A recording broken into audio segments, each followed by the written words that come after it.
Wash your mouth out with soap and water.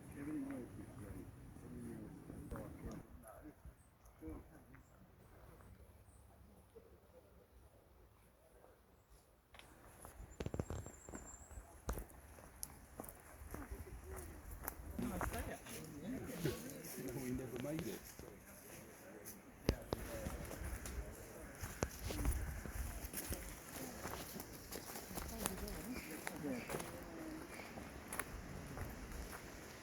So parts of it collapsed in the 1970s when they were building the university. And I think underneath where the actual collapsed, they were quite vigorous with the infill, concrete or whatever.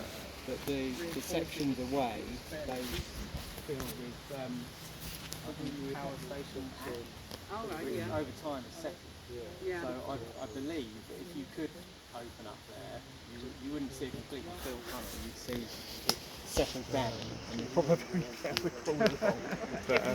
But we can't get in, so we won't do that today. We obviously never had any intention to open it. Well, we'd like to. It's our second grand ambition. Our first ambition was to build some bridges at Whitstable to complete the walking and cycling route. But our ambition beyond that is to open this. But it is quite speculative. So there's no access at this end then? None at this end, no. Can I go one beyond that and ask for a railway? Yeah, well, we'd have to have an argument about that, wouldn't we? Was it only single track? It was, yeah. Yeah. The engine's only just fitted. Yeah. Really? Yeah. Wow. Probably have to be narrow gauge. It doesn't look particularly small, but the engines were cut down, weren't they? They were, yeah, that's right. But the original never went through. Invictus. Yeah, it was rope pulled. Yeah, rope and winding engines. Yeah, so steam engines, static steam engines with cables. One of which is at the museum, Whitstable. There was a hollow space behind that I wall. believe, yeah, I think it's hollow at the top. You've got to take your hat off to the Victorians, haven't you? For what they constructed, Oh yeah. you know. I mean, it was probably all hewed out by hand, wasn't it? Yeah, as such. it was. Axe and pick an axe, you know. But then when it started to collapse in the 1970s, that's when they ripped it up this end, filled it in the middle permanently, filled it this end with power station ash, and then the other end there's a section that remains that we can go in. But yeah, it was pretty, locals, people who lived here used to just wander in and out up until the point where it started to collapse really.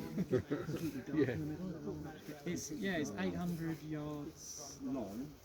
Okay, so straight. Yeah, it's straight, so you could see the light at each end, but I think it'd still be pretty dark in the middle, even with the ends open. The closure was December 1952. Oh, okay, 52. But in 1953, end of January, beginning of February, we had the Great Storm and the floods, and it cut Whitstable off. So the Canterbury and Whitstable Railway reopened to bring in supplies for a short period. They mention it in Tipful Thunderbolt, don't they? Do they? They do, yeah. Ah. They're talking about their local, that was 1953, Yeah. and they're talking about their local railway line shutting down. They said, well, they can't shut this down, can they? They said, well, they shut the Canterbury and Whitstable. And so, yeah, it was mentioned. Because this was shut well before beaching. Oh, yeah, 10 years. I'll be watching that film now with a new interest, you know, waiting for this punchline. The railway mayor Bicker. It was a good film. Yeah, and apparently Titfield, because I used to live near Seven Oaks, and there's a place called Titsea, and there's a place called Limpsfield, and so the people who did the film lived around there, so they made the name. It was outside the wall, wasn't it? It was outside the wall, it's not inside. Yeah.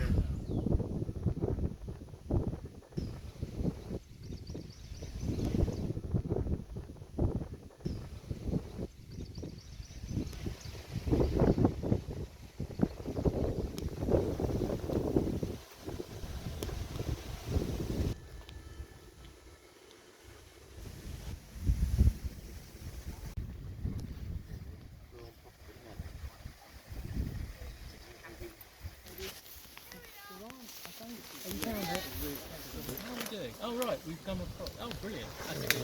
And we'll be in the tunnel on the way. Okay. Okay. So you can see that it's quite some distance from the Well, let small lads get in there. Yeah, I don't know about small lad. You can go in through that way. I'll go up now.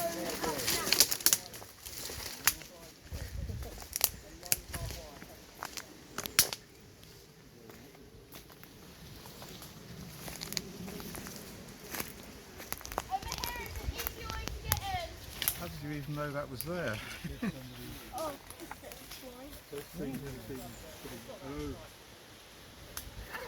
Not exciting. Yeah, I was expecting a slightly bigger structure. Yeah. over there.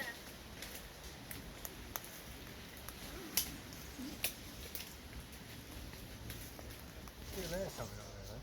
That's bizarre. Not imagine there, or? No, not imagine there is because it's not. The tunnel isn't completely blocked. No. There's an open area.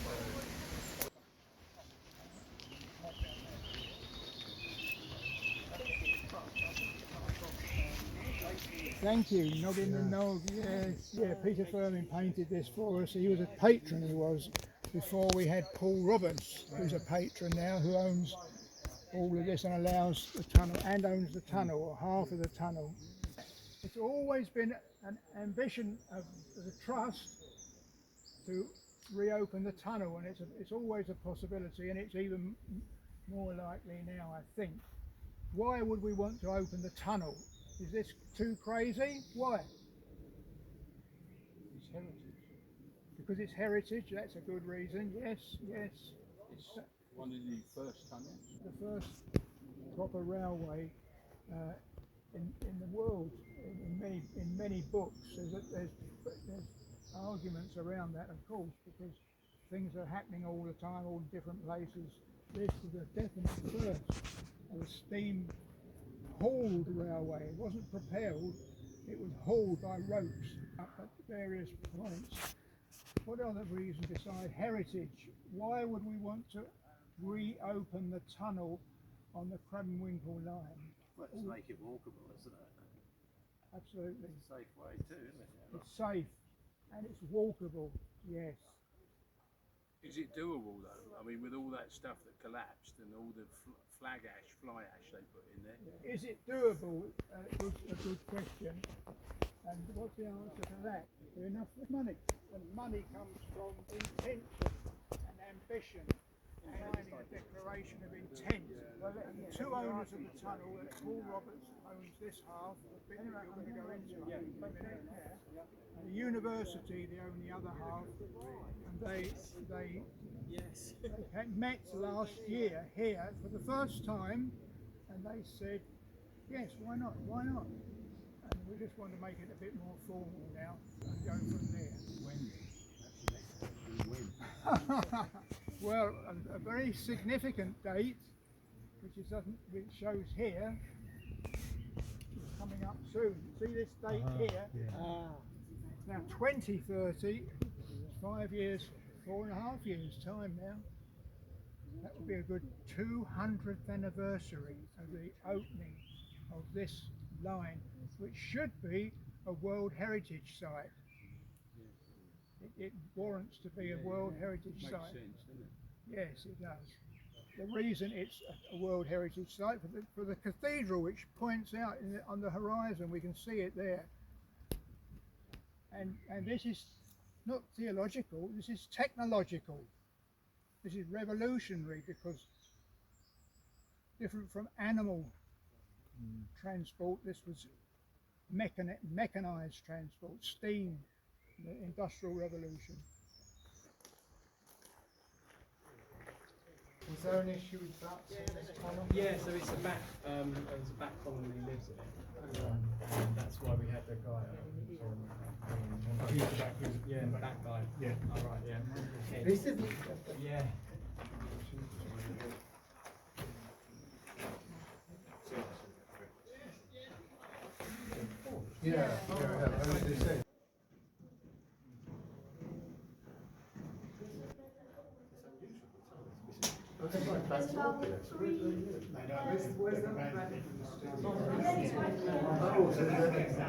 think that's probably why they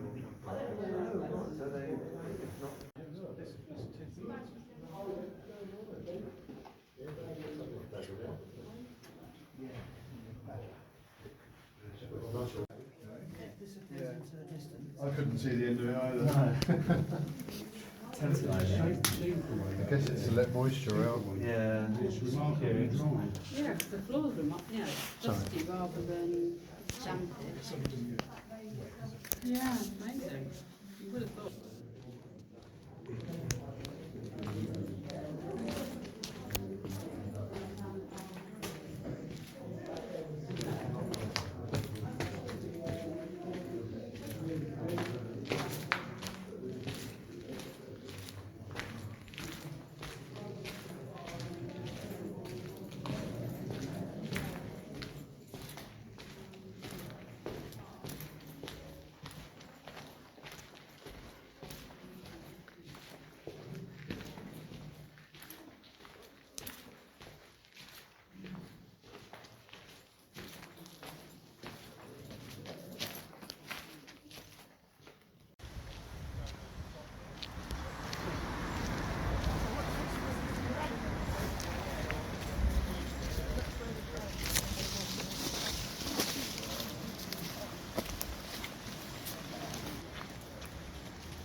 Flying, not the flying Scotsman, Golden Arrow, wasn't it? Golden Arrow came through Burge the other day. Quick glance at it. And, Yeah. Oh, hello, we're going in this bit.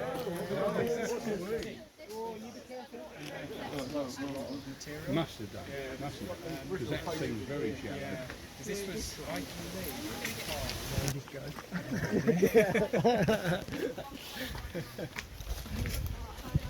So this is the one you used to fight? Yeah, absolutely, yeah.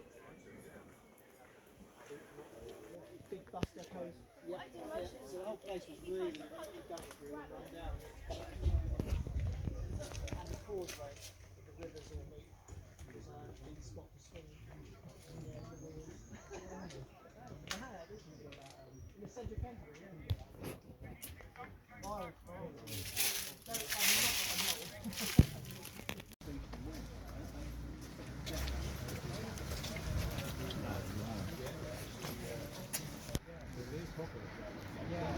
Still tracks into the 80s, isn't there? Still tracks into here.